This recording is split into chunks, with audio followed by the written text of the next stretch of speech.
Mələk, ev işlərini yenə sən görürsən? Atava qardaş və yemək pişirirsən? Hə.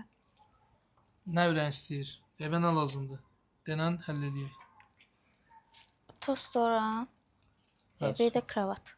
Əlinə süpürəmdir. Allah hamd olsun qardaş. Yəni süpürgü ilə tatdıra bilmir də.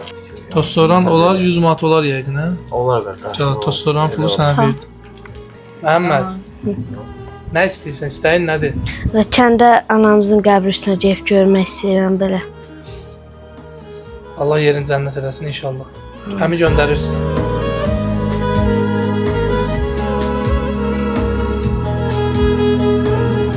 Sənin istəyin nədir?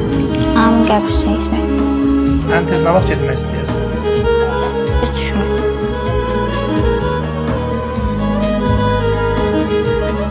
Sizin bu son zamanlar sıxıntınız nədir? Nə ilə Bax, bağlı? evin kirəsini verəməmişəm 2 Qız aydır. bilirsən telefon götürür, mənə zəng edir ki, bizim 20 manat ehtiyacımız var. Bax, Evdə yemək yemək yoxdur, Ayşə, acından ödür. düz. Allah haqqı özü yığır. Ki, yəni mən utanıram da sizi yığmaqdan ki, bizə Utanmalı kömək heç nə elə. yoxdur. Yəni həqiqətən işdən 20 manat qazanmaq olmur. Yox, 15 manat pul alıram. Allahın olsun. Elə 4 manat yol pulu verirəm. Məktubatda işləyirəm bax. Zibil maşında. Soruşa bilərsiniz. Müdirin də nömrəsini verə bilərəm. Məhəmməd, necəsən? Yaxşı.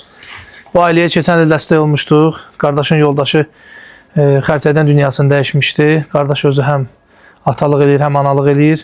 7 ildir qardaş. Özüm baxıram, yəni bu saata bu yaşa çatdırmışam pis. 7 Var, ildir tək istəyə-istəyə. baxırsan. Ha? Bəli, heç kim baxmır. Yəni özüm hər şəraitlərini özüm edirəm də. Yəni paltarların, yeməklərin, içməklərin, işə gedirəm. Yəni ev ikisi qalır bacı qardaş evdə. Yəni Qardaş, bax. Mələyə, yox bu Məhəmmədə verirəm. Anasının qəbir üstünə getsin, bacısı ilə. çox sağ ol qardaş. Allah razı olsun. Yaxşı. Ailənin yatmağa yeri belə yoxdur. Bu uşaqların anaları dünyasını dəyişib. Zibil maşınında işləyirəm, günə 15 manata. O deyir bax belə içinə bu taxta yatırlar. Yəni belə burada.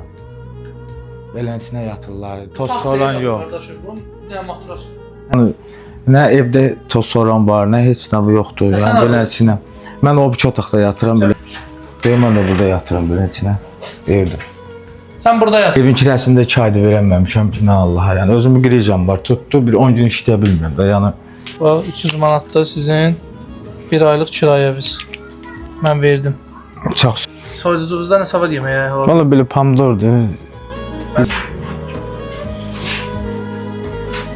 Bu yumurtadır, pomidordur, belə şeylər. Həmişə mehriban olun, bir yerdə olun. Atavıza da Allah ömür versin, sizin üstünüzdən əski olmasın.